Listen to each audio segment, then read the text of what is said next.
Respiratory tract infections are the most frequent diseases encountered in the lungs, and the lungs as the most frequent site of occurrence as far as infections of any organ is concerned. The vast majority consist of upper respiratory tract infections caused by viruses, but likewise the lower respiratory tract involving your lower airways down to your alveoli are commonly affected as well. For example, as you could see here in these statistics of mortality, seen in the bar graph, pneumonias as well as respiratory tuberculosis are included in the list of the top 10 causes of mortality in the Philippines in years 2021 and 2022. Basic terms that need to be defined. The term pneumonia is a general, broad term defined as having infection of the lung parenchyma with accompanying consolidation, while the term pneumonitis refers to inflammation of the lungs, be it infectious or non-infectious in nature, without consolidation of the lung parenchyma. Why are the lungs as the most frequent site of infection? The respiratory tract, as we all know, is continuously exposed to contaminated air as we breathe. At night, there are some amounts of nasopharyngeal secretions that may be aspirated during sleep, and there are certain underlying lung diseases that render the lung parenchyma vulnerable to microbial pathogens, as we have discussed earlier in part 2, like for example your certain obstructive lung diseases.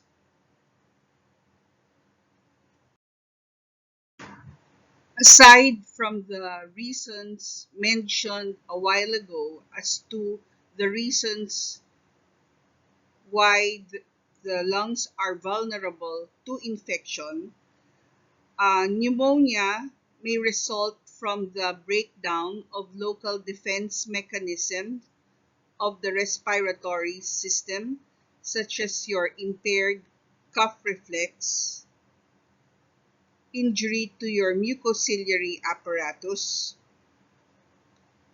interference with the phagocytic and bactericidal activity of alveolar macrophages, pulmonary congestion and edema, wherein this environment provides a milieu for infection to set in, retention and accumulation of secretions, underlying immunologic deficiencies, and chronic diseases. How does an individual acquire pneumonia? The first is through inhalation of infected air droplets that carry a virulent microbe and traverses the host defense barriers. Another manner is through aspiration of infected secretions from the upper respiratory tract. And last, your hematogenous route, wherein the origin of the infection is from a distant source and reaches the lungs through your bloodstream. Pneumonia can be classified in several ways. The first is based on etiologic agent. If no pathogen can be isolated, such as non-infectious causes. The second is the clinical setting in which the infection occurs. Community-acquired pneumonia, whereby the usual pathogens are your Streptococcus pneumoniae, Haemophilus, Moraxella, Mycoplasma, and viruses. Hospital-acquired infections, the usual pathogens are your gram-negative bacilli, such as your Enterobacteriaceae family, like your Klebsiella, Pseudomonas, and E. coli. Lastly, pneumonia can be classified based on its morphologic pattern, like in lobar pneumonia, bronchopneumonia, and interstitial pneumonia. Let me discuss first the classification based on morphology or gross anatomy as to affectation of the lung tissue.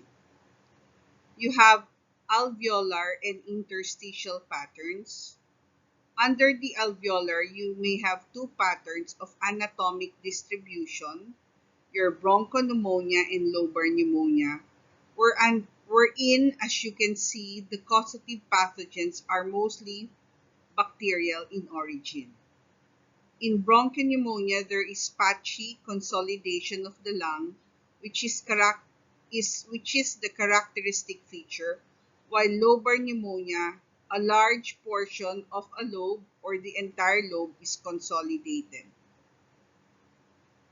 Both pneumonias under the microscope demonstrate a suppurative inflammation or outpouring of neutrophils within the alveolar spaces. While interstitial pneumonia, the inflammatory reaction is confined within the interstitium and the alveolar walls, and the alveolar spaces is free of exudate.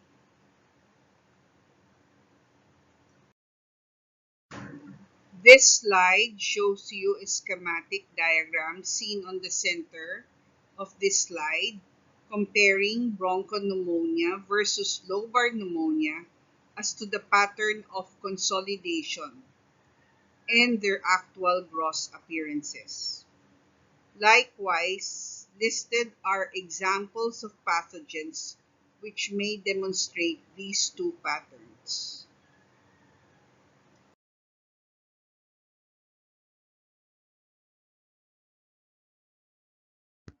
Community-acquired pneumonia is any pneumonia acquired outside of a hospital in a community setting.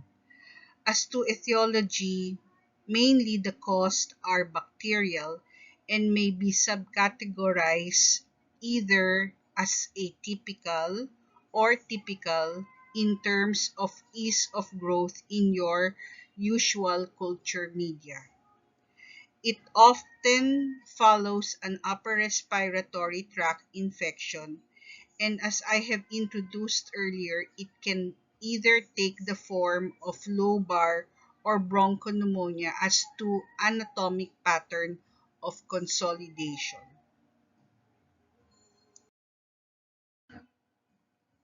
So the term typical community-acquired pneumonia refers to a bacterial pneumonia caused by pathogens such as your Streptococcus pneumoniae, Haemophilus influenza, and Moraxella catarrhalis. Still, based on epidemiologic data, Streptococcus pneumoniae remains to be the most common bacterial pathogen as to your community-acquired pneumonia, although in some countries, like the US, incidence is decreasing, possibly owing to the administration of your pneumococcal vaccines. Your community-acquired pneumonia is also more commonly seen in underlying chronic conditions.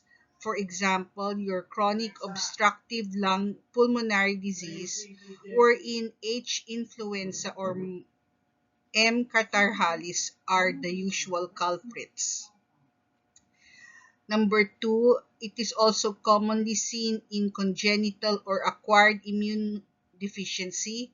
And lastly, it is commonly seen if there is decrease or loss of splenic function, since the spleen plays a role in filtering pathogens and produce immune responses against these bacteria.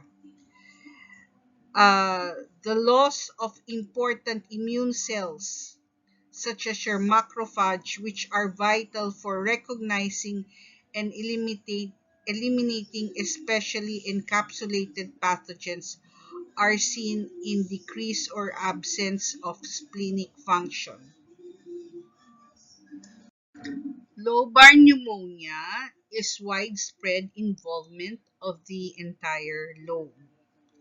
There are four stages of inflammatory response, classically described as first, stage 1, congestion, wherein grossly the lungs is heavy, boggy, and red.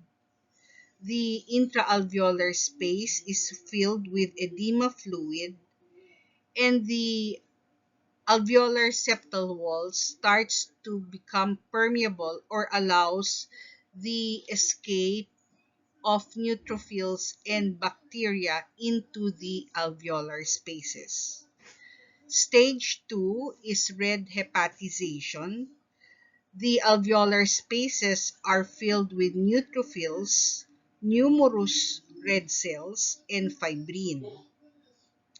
Grossly, the lungs are firm, solid, with liver-like consistency.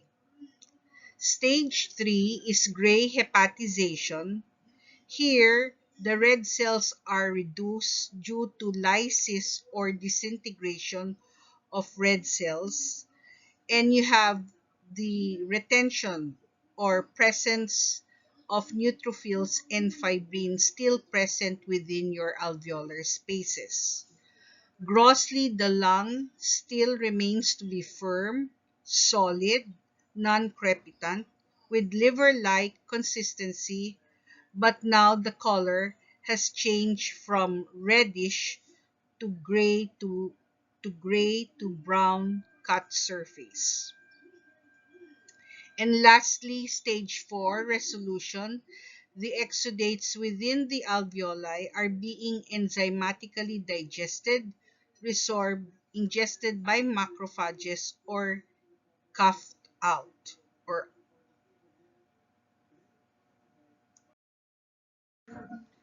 these two photos demonstrate the contrast between the stages of red hepatization in your right and gray hepatization on your left.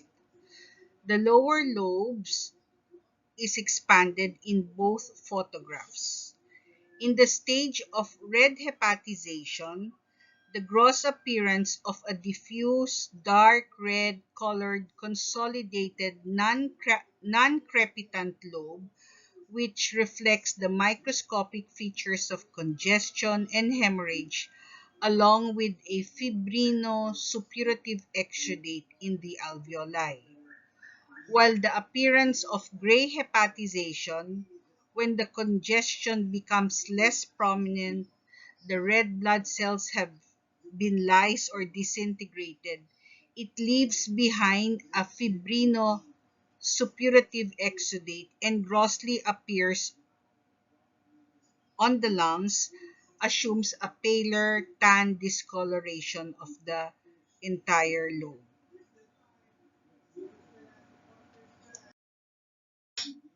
This is a microscopic picture of lobar pneumonia in the stage of gray hepatization, wherein the alveolar spaces are filled with neutrophils and a fibrinous exudate as pointed by the green arrowheads.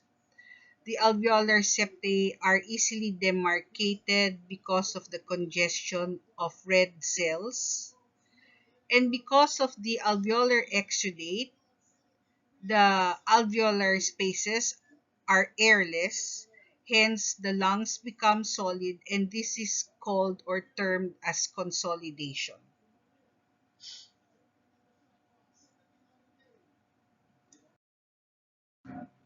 Bronchopneumonia is described as patchy consolidated areas of acute suppurative inflammation. The consolidation may be confined to one lobe, but more often is multilobar and frequently bilateral and basal because of the tendency of secretions to gravitate into the lower portions of the lungs. Example of a pathogen that demonstrates bronchopneumonia is Staphylococcus aureus, which is an important cause of secondary bacterial pneumonia after a viral respiratory illness. So this is a picture of bronchopneumonia, both gross and microscopic, wherein the two pictures on your left shows you the cut surface of the lung tissue, and you see those multiple patchy whitish areas represent consolidated areas of bronchopneumonia, while the picture on your right is a microscopic picture of the lung tissue, wherein you see that the air spaces are filled with inflammatory infiltrates.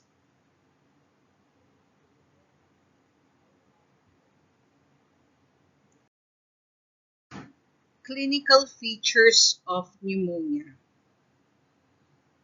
The classical clinical presentation of bacterial pneumonia are acute onset of high-grade fever and chills, pleuritic chest pain, and productive cough, producing mucopurulent sputum. On physical exam, there is dullness on percussion, and when fibrinosuppurative pleuritis is present, it is accompanied by pleuritic pain and pleural friction rub. The blood test, particularly your complete blood count, will show you elevated white blood cells or leukocytosis with predominance of neutrophils on its differential count. Radiologic findings in lobar pneumonia, there is a radio-opaque, well-circumscribed lobe, while in bronchopneumonia, there are multiple small opacities, usually seen on the basal portions of the lung and are bilateral. Complications attributed to pneumonia. Usually, with the advent of better generation of antibiotics, complications are less seen. However, a minor number of cases still succumb to complications of pneumonia, such as when there is uh, the presence of excessive tissue destruction and necrosis of lung tissue, which results to lung abscess formation, when the infection has spread to the pleura, leading to empyema, organization of the exudate which converts the lung into a solid tissue, bacteremic dissemination to other organs such as the heart, pericardium, brain, kidneys, spleen, or joints.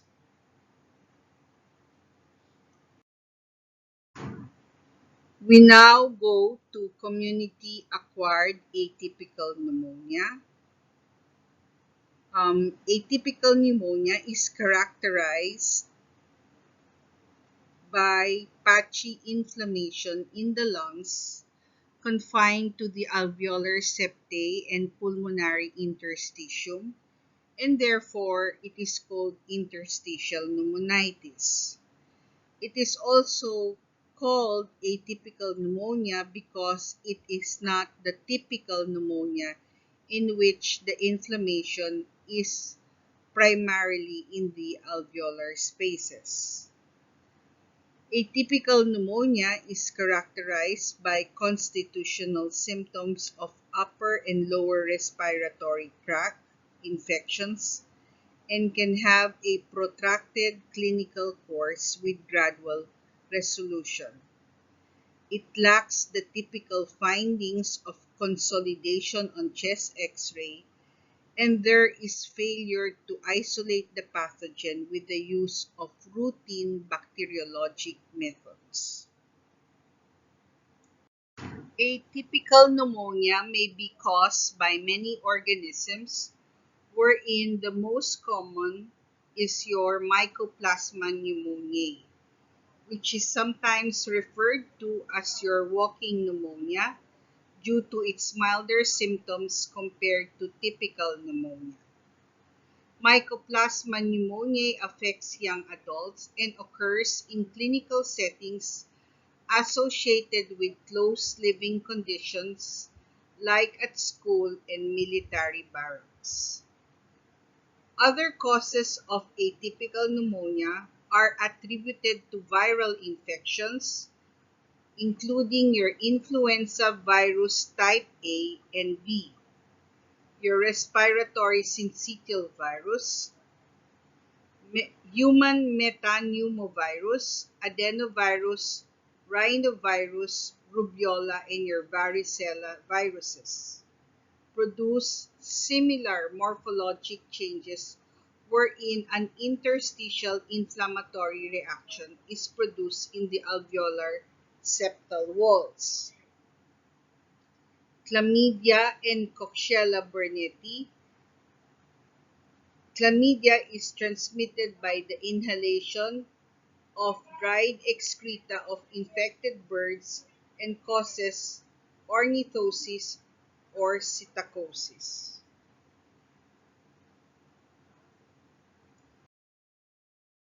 The interstitial pattern of pneumonia is an interstitial inflammatory reaction involving the walls of the alveoli. The alveolar septae are widened or thickened, usually containing a mononuclear infiltrates of lymphocytes, macrophages, and occasional plasma cells. The alveoli are free from exudates. When complicated by ARDS, pink hyaline membranes line the alveolar walls. This inflammatory pattern is usually due to pneumonia of viral etiology. Let me give special mention to your coronavirus infection. Coronaviruses are RNA viruses that infect humans and several other vertebrate species. The weak pathogenic strains of coronaviruses are the usual causative agents of the common cold, like upper respiratory tract infection. The highly pathogenic types may cause severe fatal pneumonia, as in your SARS-CoV-2, which has produced a pandemic way back in 2019. These highly evolving pathogenic strains of coronaviruses bind to your ACE2 protein receptor on the surface of your pulmonary alveolar epithelial cells, explaining the tropism of these viruses for the lung. Nosocomial pneumonia, also known as hospital-acquired pneumonia, occurs 48 hours or more after hospital admission and is not present at the time of admission. Patients at risk are those with weakened immune systems, those on mechanical ventilators, or with prior antibiotic use. The common pathogens implicated are your gram-positive cocci, such as your Staph aureus, and gram-negative bacilli, like your Pseudomonas, Klebsiella, and E. coli. Another form of pneumonia is your aspiration pneumonia, which occurs in markedly debilitated patients or those who aspirate gastric contents either while unconscious or during repeated vomiting. These patients usually have an abnormal gag and swallowing reflexes that predispose them to aspiration. The resultant pneumonia is partly chemical due to the irritating effects of gastric acid and partly bacterial from the oral flora. This type of pneumonia is necrotizing and has a fulminant clinical course. If the patient survives, lung abscess formation is a common complication.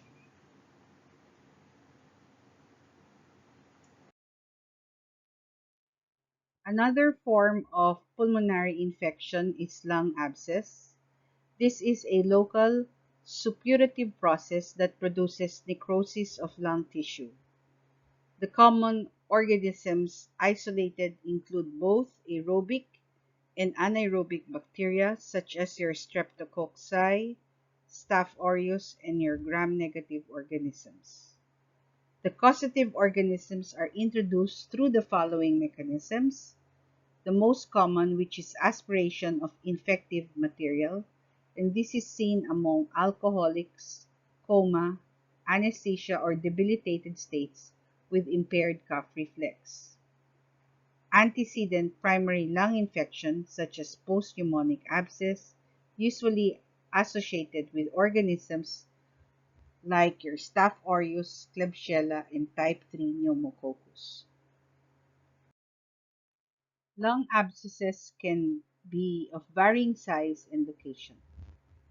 If if the lung abscess is due to aspiration, it usually ends up in the right main stem bronchus and are most often single. Abscesses that develop in the course of pneumonia are usually multiple, basal, and diffusely scattered. The cardinal histologic change in all abscess is suppurative destruction of the lung parenchyma within the central area of cavitation. We go next to your chronic pneumonia. Chronic pneumonia is a disease that is caused by a microorganism and lasts up to 1.5 months, wherein the inflammatory reaction produced is mononuclear and most often a granulomatous inflammatory reaction. When chronic pneumonia occurs in an immunocompetent person, usually the lesion is just localized with or without regional lymph node involvement. On chest X-ray, it shows a focal or diffuse shadows. The pathogens involved are slow-growing, in particular your mycobacteria and fungi. In immunocompromised individuals, the chronic pneumonia is usually systemic dissemination of the causative organism accompanied by widespread disease. Tuberculosis is the most important entity within the spectrum of your chronic pneumonia. This is an example of a fungal lung infection that is commonly associated with inhalation of conidia, particularly in post-transplant individuals developing invasive pulmonary aspergillosis. The incidence of infection with Aspergillus has increased in recent years, primarily due to increasing number of immunocompromised patients encountered in clinical practice, with the advent of solid organ and bone marrow transplantation. The increased use of corticosteroids and other immune modulating drugs, and the epidemic of infection with your HIV virus. Histopathologic features show tissue invasion, and in some areas cavitation may occur due to tissue destruction. Documentation is of the infection is the presence of your hyphae, which are narrow dichotomous branched at acute angles that can be demonstrated on a variety of stains, your H&E, your Grocott-Gomori methenamine silver stain. The spectrum of lung diseases associated with HIV is broad, and many infectious and non-infectious complications of HIV infection have been recognized. HIV-infected persons experience a gradual but persistent loss of host immunity after infection that results in a syndrome of immune deregulation, dysfunction, and deficiency. HIV infection causes alteration in several lines of host defenses in the lung and respiratory tract that contribute to an increased risk for lung complications. These alterations include abnormalities in the mucociliary function and soluble defense molecules such as your defensins within respiratory secretions. Within the lung parenchyma, innate and adaptive immune responses to pathogens may be impaired. For example, your alveolar macrophages from HIV-infected individuals have been shown to be deficient in pathogen recognition. HIV also results in chronic stimulation and activation of inflammatory cells within the alveolar space. Pulmonary disease accounts for 30 to 40% of hospitalization in HIV-infected individuals.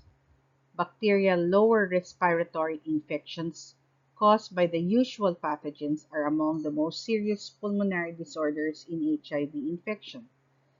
The implicated organisms include your Streptococcus pneumoniae, Haemophilus influenza, Staph aureus, and gram-negative rods. CD4 T cell count determines the risk of infection as to the specific organisms.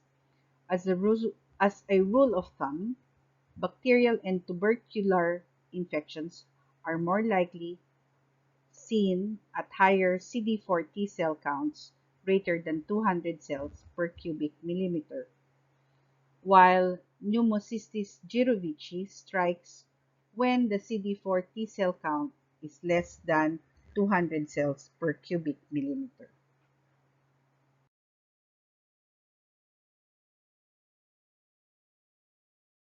Pulmonary embolism is defined as occlusion or obstruction of the pulmonary artery and/or one of its branches. This may be due to a blood clot, fat, air, or tumor. It is the most common complication among hospitalized patients with prolonged immobilization as one of the most predisposing factor to embolism. Most blood clots that become pulmonary emboli are formed and originate in the deep calf, femoral, popliteal, or iliac veins. The other underlying conditions which predispose to embolism, aside from immobilization, are cardiac disease, cancer, and hypercoagulable states. So what happens when emboli travel to the lungs and lodges in the pulmonary vasculature? The size and number of emboli determine the location. Blood, Generally, blood flow is obstructed, leading to decreased perfusion of the section of the lung supplied by the occluded vessel. The individual continues to ventilate the lung portion, but because the tissue is not perfused, this results in hypoxemia. This is one pathophysiologic consequence wherein you call this is the respiratory compromise. If an embolus lodges in a large pulmonary vessel, it increases pulmonary vascular resistance, causes atelectasis, and eventually reduces cardiac output. If the embolus is in a smaller vessel, Less dramatic clinical manifestations follow, but perfusion is still altered. The arterioles constrict because of platelet degranulation, accompanied by the release of chemical agents, resulting in bronchial and pulmonary artery constriction. This vasoconstriction probably play a major role in the hemodynamic instability that follows pulmonary embolism. And this is the second pathophysiologic consequence we call hemodynamic compromise. Pulmonary embolism can lead then to right-sided heart failure. Once the clot lodges, affected blood vessels in the lung collapse. This collapse increases the pressure in the pulmonary vasculature. The increased pressure increases the workload of the right side of the heart, leading to failure. Massive pulmonary embolism of the pulmonary artery can also result in cardiopulmonary collapse from lack of perfusion and resulting hypoxia and acidosis. This is a gross picture of pulmonary embolism involving a major pulmonary vessel, your main pulmonary artery or bifurcation of the pulmonary trunk that gives rise to what they call a saddle embolus, which frequently results in significant hemodynamic instability and signals the potential for imminent hemodynamic collapse and instantaneous death of the patient. When smaller emboli travel out into the more peripheral branches of the pulmonary circulation, they can either cause hemorrhage or infarction. In patients with adequate cardiovascular function, the bronchial arterial supply sustains the lung parenchyma. In this instance, hemorrhage may occur and no infarction ensues. In those patients in whom cardiovascular function is compromised, infarction is more likely to occur. The pulmonary infarct is classically hemorrhagic and appears as a raised red-blue area in the early stages. After 48 hours, the red cells begin to lyse and the infarct becomes paler and eventually red-brown in color. We go now to the next vascular disorder, which is pulmonary hypertension. This is defined as mean pulmonary artery pressure greater than or equal to 25 millimeter mercury at rest. The WHO grouped pulmonary hypertension into 5 groups based on the underlying condition or mechanism. The first group, pulmonary arteriolar hypertension, is named as such because it has something to do with a large pulmonary artery. So this usually includes the condition known before as your primary pulmonary hypertension, but specifically it is idiopathic pulmonary hypertension, typically occurring in young women. But as to the etiology why the pulmonary artery pressure is increased remains unknown. This group also includes some secondary forms of pulmonary hypertension that has something to do with collagen vascular diseases, HIV, portal hypertension, and schistosomiasis. But for group 1, we will just mainly focus on idiopathic pulmonary hypertension. For group 2, much simpler pulmonary hypertension, which has something to do with left-sided heart disease.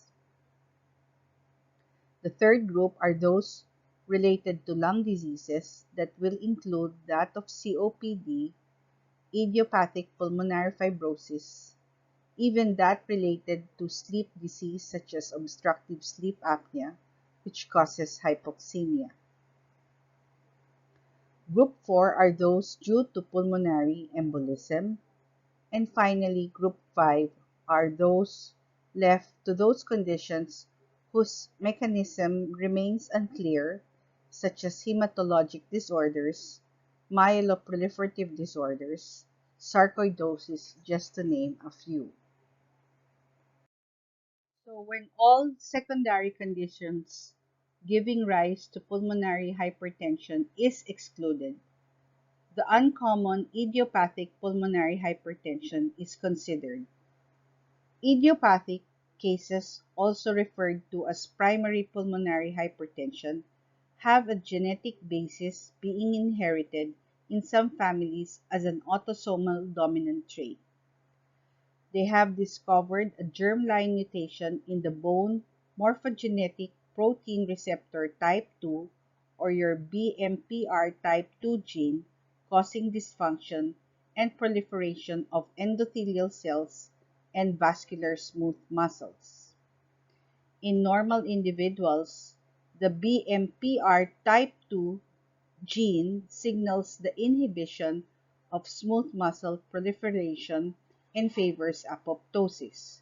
Hence, mutation in the gene encoding for your BMPR type 2 receptor will lead to loss of the inhibitory signals, causing smooth muscle proliferation to ensue and cause hypertrophy of the pulmonary, muscular, and elastic arteries. All forms of pulmonary hypertension, whatever is the underlying cause, are associated with medial hypertrophy of the pulmonary arteries and right ventricular hypertrophy. One extreme in the spectrum of pulmonary hypertension is what you call plexiform lesion, described as a tuft of capillary formation or a web that spans the lumens of dilated thin-walled small arteries and may extend outside the vessel. Plexiform lesions are most prominent in idiopathic and familial pulmonary hypertension. Pulmonary hypertension due to congenital heart diseases with left to right shunts, pulmonary hypertension associated with HIV infection and drugs. Clinical course of pulmonary hypertension depends on the treatment or management of the underlying cause of patients with secondary pulmonary hypertension. Advanced cases may lead to severe respiratory distress, cyanosis, and right-sided heart failure. Pulmonary hemorrhage syndromes are a group of heterogeneous disorders which present with diffuse pulmonary hemorrhage defined by the clinical triad of hemoptysis, iron deficiency anemia, and transient diffuse acinar infiltrates on chest X-ray.